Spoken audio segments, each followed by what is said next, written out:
அடுத்த 700 நாட்கள் 2026 சட்டமன்ற தேர்தலுக்கு முன்பாக கோயம்புத்தூர் பாராளுமன்றத்தை எப்படி மாற்றி காட்டப் போகின்றோம் என்கின்ற சவாலுக்காக இங்கே வந்திருக்கு. மக்களுடைய அன்பை பெற்று மக்களை நம்பி சாமானிய மனிதர்களை நம்பி ஒரு சாதாரணமான மனிதர்கள் இந்த அரசியலை ஜெயிக்க முடியும் என்கின்ற நம்பிக்கையிலும் இந்த 2024 பாராளுமன்ற தேர்தலில் களமிறங்கியிருக்கு. அவங்க ஆண்ட பொழுது சம்பாதித்த பணமெல்லாம் யார் கையில் இருக்கோ அவர்கள் தான் இன்னைக்கு பாதி பேர் வேட்பாளர்கள்.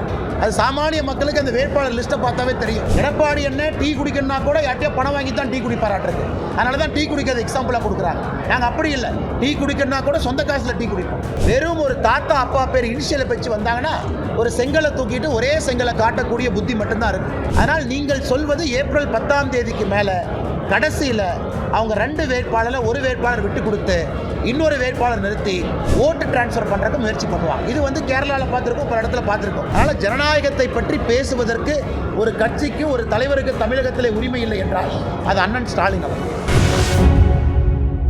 அதாவது நான் ஏற்கனவே சொல்லிட்டேனே, என்னுடைய சண்டை ஒரு வேட்பாளரை கொண்டு வந்து இந்த வேட்பாளரை பாருங்க, இந்த வேட்பாளரை பாருங்க, இந்த வேட்பாளரை பாருங்க, அதுக்காக இந்த தேர்தலுக்கு வரலைங்க ஐயா.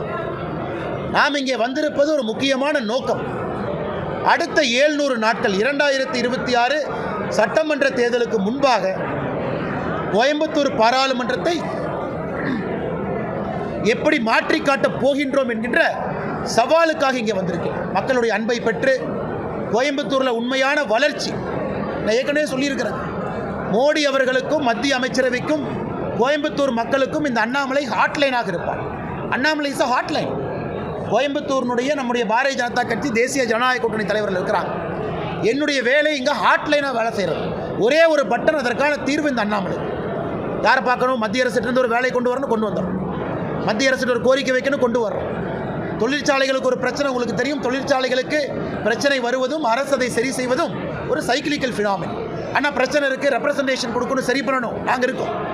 ஆனால் நான் இங்கே கொண்டு வருவது, பாரதிய ஜனதா கட்சி கொண்டு வருவது, தேசிய ஜனநாயக கூட்டணி மக்கள்கிட்ட கொண்டு வர்றது உங்களுக்கும் மத்திய அரசுக்கும் இணைப்பு பாலமாக மிக வேகமாக வேலைகளை செய்து கோயம்புத்தூருக்கு உண்மையான வளர்ச்சியை கொடுப்பதற்காக வேட்பாளராக நான் களமிறங்கியிருக்கின்றேன்.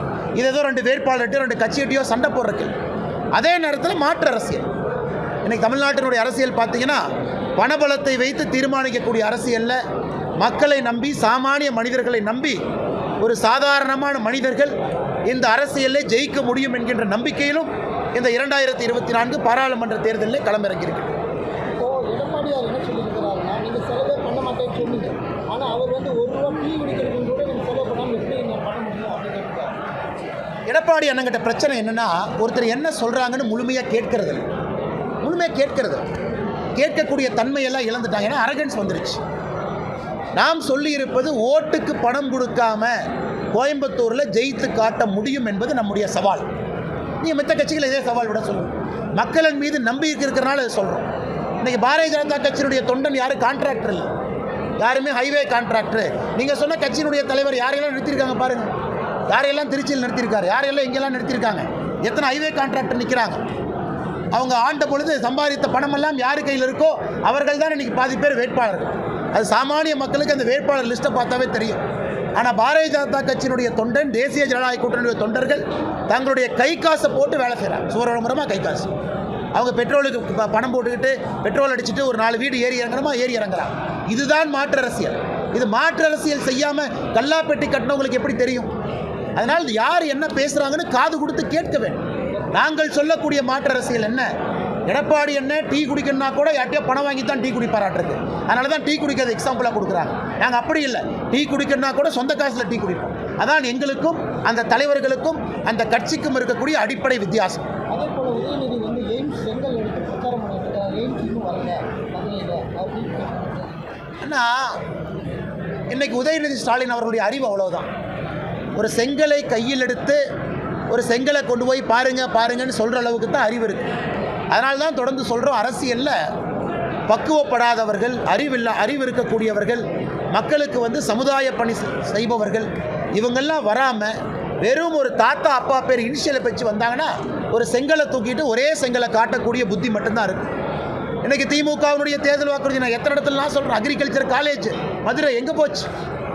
2009 ஆட்சி காலத்தில் நாங்கள் வந்து சிப்காட் கட்டுவோம், எங்கே போச்சு? செங்கல் எங்கே போச்சு? இன்றைக்கி நாம் உறுதியாக சொல்லியிருக்கின்றோம் 2026 ஃபஸ்ட்டு ஹாஃபில் எய்ம்ஸ் மதுரை மக்கள் பயன்பாட்டுக்கு வரும். டெண்டர் முடிஞ்சிருச்சு, வேலை நடக்குது. ஆனால் நீங்கள் ஏன் அவருடைய தாத்தா கலைஞர் கருணாநிதி புலித்தலையில் கொடுத்த தேர்தல் வாக்குறுதி நிறைவேற்றலை? நான் சவால் விடுக்கிறேன். அவர் கொடுத்த தேர்தல் வாக்குறுதி அவர் வாயில் சொன்னதை நான் சொல்கிறேன். குளித்தலை தேர்தல் நடந்து எத்தனை ஆண்டுகள் ஆகியிருக்கிறது. அவங்க தாத்தா குளித்தலையில் சொன்ன தேர்தல் வாக்குறுதி நிறைவேற்றலை. ஆனால் நாங்கள் சொன்ன 295 நிறைவேற்றிருக்கோம். எய்ம்ஸ் மதுரை 2026 முன்பகுதியில் வரும் என்பதையும் சொல்லியிருக்கோம். அதற்கான டைம்லைன் கொடுத்துருக்கோம். ஆனால் இவங்க 33 மாத காலமாக இவர்கள் செய்த சாதனையை சொல்லலை. இவங்க என்ன பண்ணியிருக்காங்க காணா. இவங்க செஞ்ச ஒரு 2 சாதனையை காணா. இன்னும் நெகட்டிவ் பாலிட்டிக்ஸை தூக்கிட்டு சுற்றுறாங்க. 2024 பாராளுமன்றத்தில் மக்கள் இதற்கு பாடம் புகட்டுவார்கள். அண்ணே கொஞ்சம் சத்தமாக சொல்லுங்கண்ணே.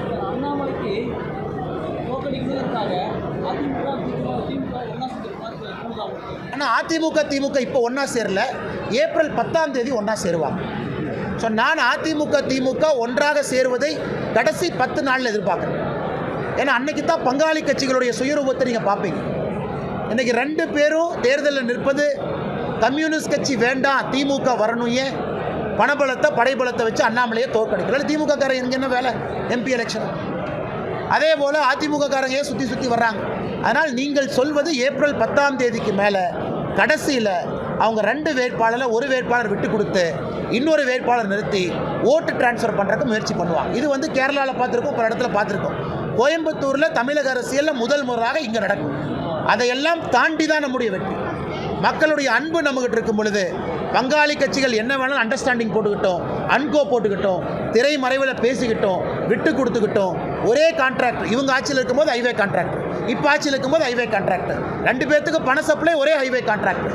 அதற்கெல்லாம் கோயம்புத்தூர் மக்கள் மயங்கப் போவது கிடையாது. அதற்கு நாங்கள் பயப்பட போவதும் கிடையாது.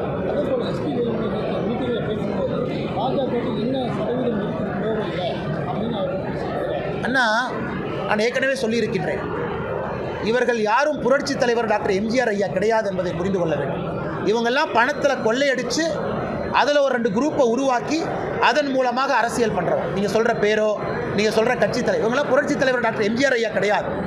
மக்கள் நாயகனாக மக்களுக்காக பணி செய்து வெற்றியோ தோல்வியோ மக்கள்கிட்ட இருக்கிற அரசியல்வாதி கிடையாது. இவங்கெல்லாம் 5 வருஷம் மந்திரியாக இருந்திருக்காங்க, சம்பாரிச்சிட்டாங்க. அடுத்த 10 வருஷம் செலவு பண்ணுவாங்க. 10 வருஷம் கழித்து ஒருவேளை ஆட்சிக்கு வந்தால் மறுபடியும் சம்பாதிப்பாங்க. அதனால் இவர்கள் என்னதான் சூழலித்தாலும் மக்களுக்கு தெரியும், இவங்கெல்லாம் பழைய தலைவர்கள் கிடையாது. ஒரு ஃபெனாயில் வாங்கினா 10 ரூபாய் 40 ரூபாய்க்கு வாங்க. கொரோனா காலகட்டத்தில் ஒரு ஹாஸ்பிட்டலுக்கு 100 ரூபா பில்லை பெட்ஷீட்டை 500 ரூபாய்க்கு எழுது. அப்படித்தானே கொள்ளையடிச்சவங்க. அல்லது ஒரு திட்டத்தை மத்திய அரசுடைய ஸ்மார்ட் சிட்டி திட்டத்தில் 30% கமிஷனை கொள்ளையடி. அதிலே வந்த பணத்தை வைத்துக்கொண்டு பேசுகிறாங்க. இவங்க என்ன மக்கள் தலைவர்கள்?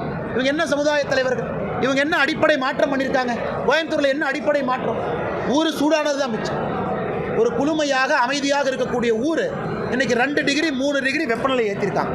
ஒரு 2 வீலரில் இந்த ஊரில் போக முடியுமானே? மாஸ்க் போடாமல் ஒரு மூச்சில் ஒரு துகள் கலக்காமல் போக முடியுமானே? ஒரு ஆரோக்கியமான சாலைகள் இங்கே இருக்கானே? ஒரு நல்ல ஒரு பார்க் இருக்கானே? மக்கள் எங்கேயாச்சும் குழந்தைகளை கூட்டு நடந்து போக முடியுமானே? என்ன செஞ்சுருக்காங்க? என்ன வளர்ச்சிங்கிறாங்க? நீங்கள் வளர்ந்துட்டா வளர்ச்சியா? 10 வருஷம் மந்திரியாக இருந்து கொள்ளையடித்து ஊழல் பணத்தை ஒரு இடத்துல பதுக்கி வச்சுட்டு அது தேர்தல் நடத்தும் போது பணம் கொடுப்பதற்காக பணத்தை அள்ளி இறைத்தால் அது வளர்ச்சியா? அது வீக்கம். அது கோயம்புத்தூர் மக்கள் நன்றாக உணர்ந்திருக்கின்றாங்க. போஸ்ட்மேனாக வேலை பார்க்குறதுக்கு ஒரு கட்சியா? 2024 ஆட்சிக்கு பாரதிய ஜனதா கட்சி வரப்போகுது. வேலை செய்வதற்காக நாங்கள் இருக்கின்றோம். மக்கள் எங்ககிட்ட கேள்வி கேட்க போகிறாங்க. நாங்கள் ஓட்டு போட்டால் நீங்கள் மத்திய அரசிட்ட பேசி என்ன செய்கிறீங்க? போஸ்ட்மேன் நீங்கள் என்ன பண்ணுறீங்க கேட்டால், இல்லை மத்திய அரசு யாராச்சும் வந்தால் இதை போய் நாங்கள் செஞ்சு கொடுப்போம். அதுக்கு எதுக்கு பாராளுமன்ற தேர்தல் நிற்கிறீங்க? அல்லது இந்திய கூட்டணி வராது என்பது உண்மையாக தெரிஞ்சு எதுக்கு இவ்வளோ பிரச்சாரம்? ஆனால் தமிழ்நாட்டு மக்களுக்கு தெரியும் மோடி ஐயா வரப்போகிறாங்க. கோயம்புத்தூர் மக்களுக்கு தெரியும் அவர்களோடு இருக்கக்கூடிய வேட்பாளர் நமக்கு வேண்டும். ஹாட்லைன் வேண்டும். ஒரு பட்டரை ப்ரெஸ் பண்ணால் தீர்வு வேண்டும். மக்கள் எக்ஸ்கியூஸ் கேட்குறதுக்கு இல்லை. எம்பி ஆகிட்டீங்க, ஏன் வேலை நடக்கலை? இல்லைங்க ஆட்சி பிஜேபி வந்துருச்சு, நான் என்ன பண்ணுறது? அதுதானே 10 வருஷமாக எக்ஸ்கியூஸு. 10 வருஷமாக என்னென்ன காரணம் சொன்னாங்க? ஏன்னா கோயம்புத்தூரில் விமான நிலைய வேலை நடக்கலை? கோயம்புத்தூருக்கு ஏன் ரயில்வே ஸ்டேஷன் வேலை நடக்கலை? கோயம்புத்தூருக்கு ஏன் சாலை வசதி நடக்கலை? நாங்கள் என்னப்பா பண்ணுறது? அங்கே மோடி ஐயா இருக்கிறாங்க, நாங்கள் வேறு கட்சி.